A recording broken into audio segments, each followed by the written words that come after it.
Penduduk menahan seorang lelaki disyaki terbabit pecah masuk rumah di sebuah kampung di daerah ini selepas mengejarnya sejauh kira-kira 500 meter sebelum diserahkan kepada polis hari ini. Lelaki berusia 37 tahun itu disyaki melakukan kegiatan itu bersama dua rakannya yang berjaya melarikan diri sebelum dia terjatuh di kawasan sawah di Kampung Kuala Dulang Kecil di sini dan ditahan penduduk kampung. Kejadian itu turut ditular di laman sosial Facebook hari ini. Pengerusi Jawatankuasa Pembangunan dan Keselamatan Kampung-Kampung Kuala Dulang Kecil, Ismail Mat Zain, 53, berkata beliau mengetahui kejadian itu kira-kira jam 9.30 malam selepas dimaklumkan penduduk berlakunya kejadian pecah rumah di kampung berhampiran. Katanya, pihaknya dimaklumkan oleh jiran kepada rumah yang dipecah masuk itu yang dia ternampak kelibat seorang lelaki sebelum menghubunginya untuk memaklumkan kejadian. Ada juga penduduk memberitahu yang ternampak dua lelaki tidak dikenali sekitar kawasan itu pada jam 8 malam dan sempat berbual dengan seorang daripada mereka di tepi jalan yang berpura-pura motosikal mereka rosak.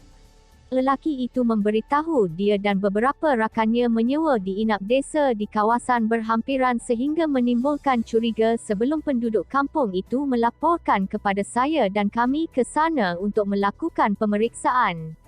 Namun sebaik menyedari kehadiran kami di inap desa berkenaan, dua daripadanya sempat melarikan diri melalui pintu belakang. Manakala seorang lagi sempat ditangkap lebih 50 penduduk kampung selepas mengejarnya sejauh kira-kira 500 meter di kawasan sawah sekitar jam 1.50 pagi tadi, katanya ketika dihubungi hari ini. Ismail berkata, beliau kemudian menghubungi polis untuk memaklumkan kejadian itu dan menyerahkan lelaki itu kepada polis untuk tindakan lanjut.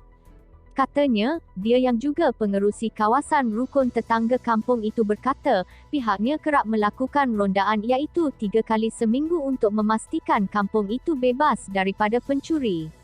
Mereka mungkin sewa inap desa itu untuk melakukan kegiatan pecah rumah di kawasan berhampiran kampung ini tapi tersilap langkah apabila berjaya ditangkap penduduk kampung. Kami akan melakukan lebih kerap rondaan di kawasan kampung ini bagi memastikan tiada yang cuba menceroboh masuk untuk melakukan kegiatan tidak sihat di sini, katanya.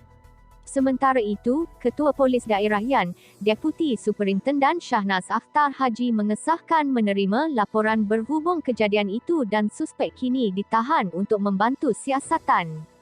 Beliau berkata, anggotanya dari bahagian siasatan jenayah, ibu pejabat polis daerah yang tiba di Kampung Kuala Dulang Kecil pada jam 2.30 pagi dan menahan semula suspek yang ditangkap oleh orang awam. Pemeriksaan lanjut pada tubuh badan lelaki itu mendapati terdapat kesan calar dan lebam di bahagian pipi sebelah kiri serta luka di bahagian bawah lutut.